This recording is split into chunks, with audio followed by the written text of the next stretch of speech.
আসসালামু আলাইকুম। বাংলাদেশে ৫ তারিখে যে অভ্যুত্থানটা ঘটেছে, সেখানে বাংলাদেশের সকল শ্রেণী এবং পেশার মানুষের অংশগ্রহণে ছাত্র, জনতা এবং আপনার মুদির দোকানদার বা আপনার রিক্সা চালক থেকে শুরু করে এমন কোনো ব্যক্তি সেই আন্দোলনে অংশগ্রহণ করে নাই।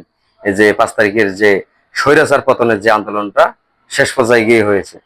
তো এই আন্দোলনের শুরু থেকেই আমি একজন সাধারণ নাগরিক হিসাবে এই আন্দোলনে যুক্ত ছিলাম এবং এই আন্দোলনটা সফল করার জন্য আমি আমার জায়গা থেকে সর্বোচ্চ চেষ্টা করেছি এবং আমি ওইভাবে আমাদের যে লোকজন আছে বা আমাদের যে পরিচিত আছে তাদেরকে নিয়ে আমি মাঠে নেমেছিলাম। আমাদের বহু আশা আকাঙ্ক্ষার একটা ফসল হলো ৫ তারিখের অভ্যুত্থান, এই স্বৈরাচার সরকারের পতন। তো এই বাংলাদেশের ইতিহাসে যখনই যেই লঙ্কায় গেছে সেই রাবণের ভূমিকায় অবতীর্ণ হয়েছে। তো এইখান থেকে চাওয়া পাওয়া আমাদের এবং সকল রাজনৈতিক দলের থেকে শুরু করে সবাই আমরা বলতে পারি বাংলাদেশের সকল জনগণের একজন চাওয়া পাওয়া ছিল একজন ভালো ব্যক্তি।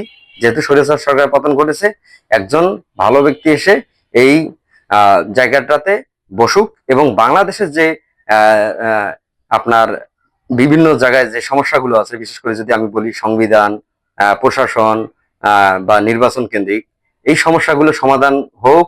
এবং আমার বয়স আজকে ৩৫, আমি এখন পর্যন্ত ভোট দিতে পারি নাই। তো এই সমস্যাগুলো যেন সমাধান হয়, সেই ক্ষেত্রে সেই জন্য সকলে ঝাঁপিয়ে পড়েছিলেন এবং আন্দোলনটা আমরা সফল করতে সক্ষম হয়েছি। তারই ধারাবাহিকতায় আমরা সকলেই মিলে, সকল দল মত নির্বিশেষে সাধারণ জনগণ মিলে আমরা বিপুল পরিমাণ, যেভাবে একটা কোনো রাজনৈতিক ব্যক্তিকেও এভাবে সমর্থন দেওয়া হয় না, যে সমর্থনে আমরা ডক্টর মোহাম্মদ ইউনূসকে সমর্থন দিয়ে ওনাকে এই মহান দায়িত্বটা বা এই দেশ পরিচালনার জন্য দায়িত্বটা দেওয়া হয়েছে।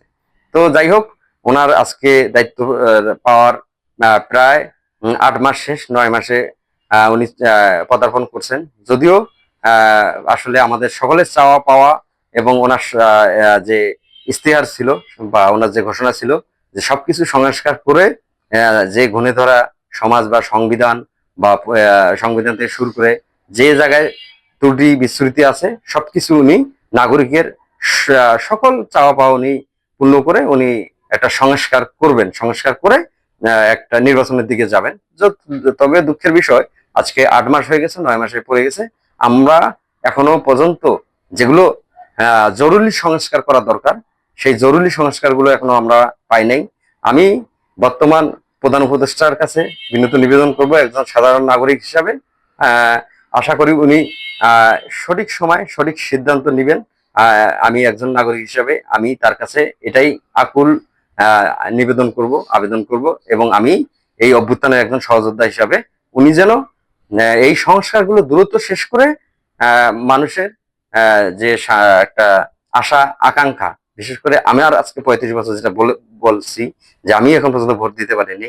তো এই যৌক্তিক যে সংস্কারগুলো আছে উনি সংস্কারগুলো করে সামনে ভোটের দিকে এগিয়ে যাবেন, আমি এই আশা ব্যক্ত করি।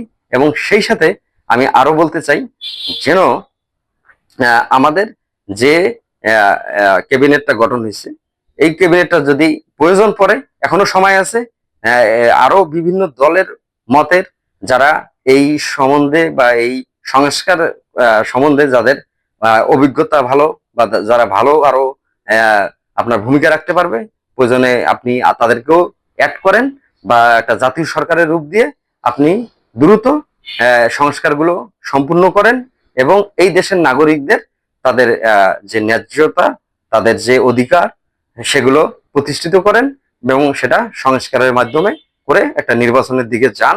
কারণটা হচ্ছে মানুষ সকলেই মুখিয়ে আছে নির্বাচনের জন্য, ভোট দিতে পারে নাই, মানুষ ভোট দিবে।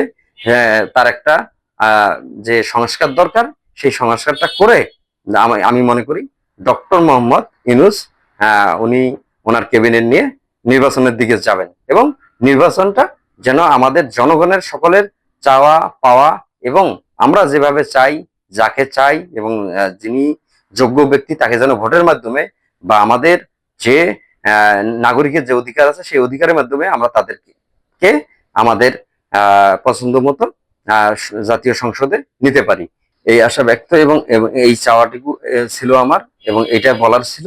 আমি আমার বর্তমান যে প্রধান উপদেষ্টা আছে ওনার কাছে আমার এই মেসেজটা দেওয়ার দরকার ছিল সাধারণ নাগরিক হিসাবে, আমি দিয়েছি। এবং সেই সাথে ধন্যবাদ জানাচ্ছি দ্য নিউ নেশনকে আমাকে সুযোগ করে দেওয়ার জন্য। ধন্যবাদ।